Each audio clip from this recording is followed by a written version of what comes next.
splinter in your mind. What you know you can't explain, but you feel it. Like a splinter in your mind. Hi there, my name's Nick Dutch, and I've been asked to do a video on the subject of the Goetia now. Either that could be something which is broadly under the same, umbrella term, which would include the Aleister of Solomon as well as Aleister Crowley's Goetia type stuff, or whether that's more to do with invocation and evocation or whatever. I mean, what precisely does the phrase mean?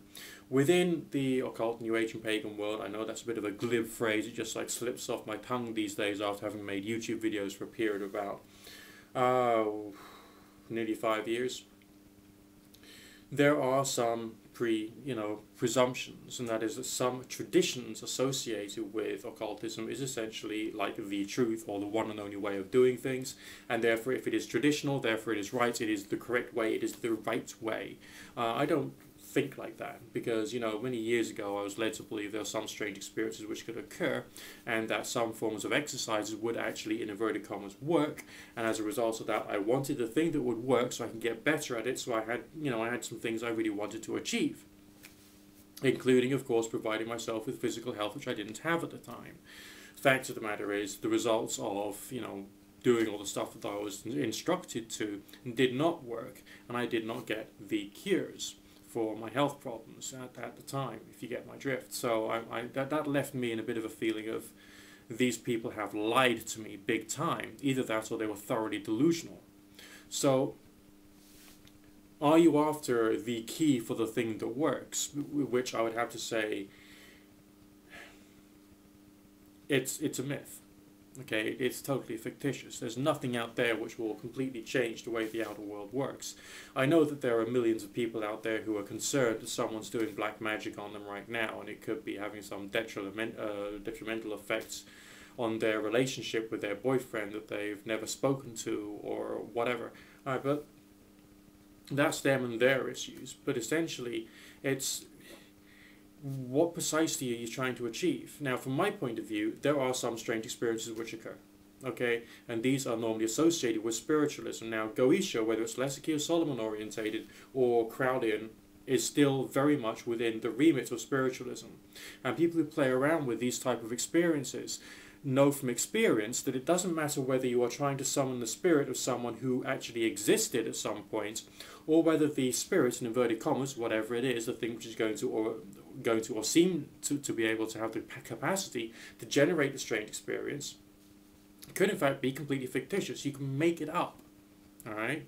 So therefore, the experiences people say they've had with their pagan gods or their Christian god concepts or whatever could easily be down to the same phenomenon, a combination of psychology plus all the states of consciousness effects, having an effect to be able to generate that strange experience no matter what it is. Now, some forms of strange experience are a little more inexplicable than others. Some of them can be put down to self-hypnosis, auto-hypnosis, and all that kind of stuff. But occasionally there's one or two, such as telepathy and dream telepathy and that sort of thing, which just seems to happen, okay, once in a while, as well as more complex, I'd say elaborate experiences, such as those of actually having some kind of visual or apparently visual experience of seeing that particular entity, or feeling some forms of energy that appear to be auric in nature, and so on and so forth. I could go on and on and on about remote viewing and the rest of it. But the fact of the matter is, these are experiences. They're not necessarily something which can be totally controlled. A lot of the goals of the practicing magician is to attempt to control reliably whatever these phenomena are.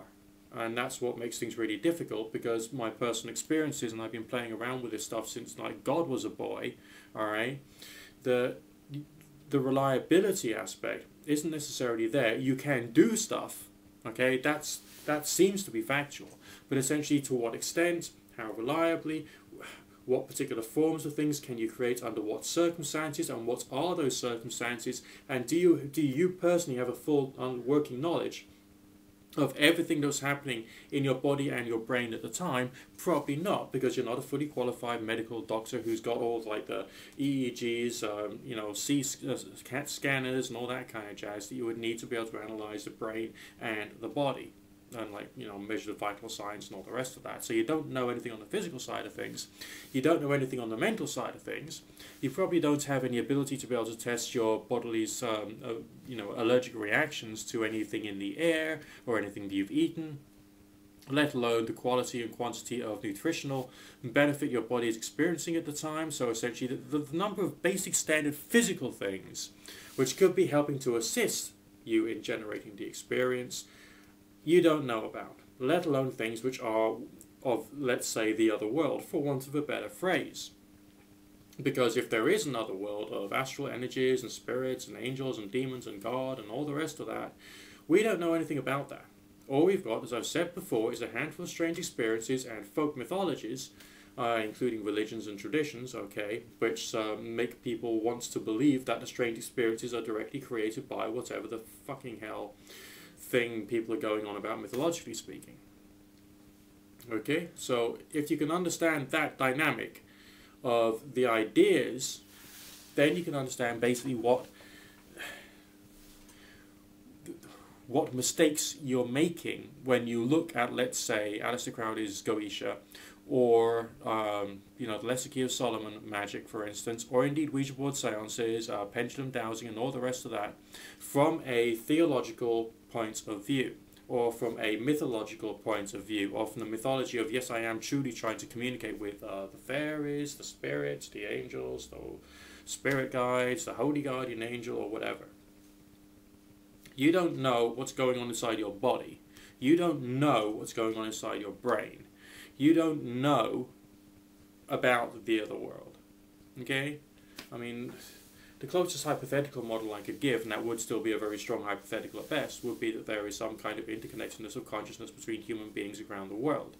That appears to be something which one could say on the basis of strange experiences, but we can't say anything more about them. So stop thinking dogmatically. Because some people want to say, no, Crowley's Goetia is the only one. Someone else will say, no, it's the Lesser Key of Solomon, which is the only one. And someone else would say, no, it's the runes who have their, you know, the runes have their own energy, or some other religious bollocks about the runes, whatever. Or, you know, people say the same things about the planetary symbols, though they are true expressions of natural forces. No, you don't know that. Alright, so stop all these strong hard truth claims and focus in on the facts, alright? Spiritualists know from experience that similar experiences can be generated whether they are actually trying to communicate with the spirit of a deceased person, or whether they're trying to communicate with a fictitious entity that they have made up possibly even that afternoon. So, taking that into account, what have you got when you look at Aleister Crowley's Goetia and the Lesser Key of Solomon? Alright, you got strong mythologies which are connected to certain religious cultures or interpretations of the world, and also have some other forms of psychosexual imagery, especially in Crowley's lot, okay?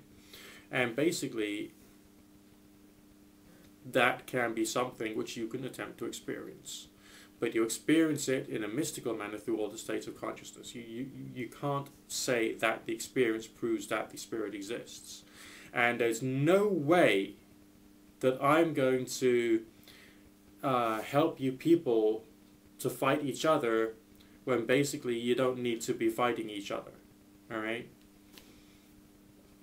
What is the point in having like the rune crafters kicking the hell out of the astrologers, or the astrologers kicking the hell out of the rune crafters? I mean, what is the point in having the Wiccans beating up the Thelemites, or the Thelemites beating up the Christians, who are beating up the Wiccans, who are beating up the astrologers, who are beating up the rune crafters, and so on and so forth throughout the...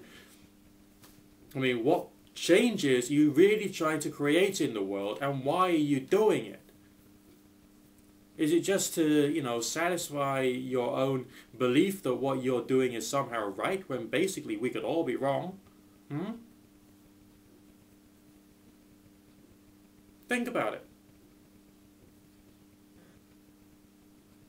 The only thing that we've got is various mythologies and strange experiences to go by. That's it. Alright? And if you want me to turn around and say, no, this one particular book is the right one, you're trying to turn me into a dogmatic religious individual, rather than someone who's exploring the strange experiences, trying to promote a different understanding, namely that well, it's not really an understanding, it's just straight standard facts.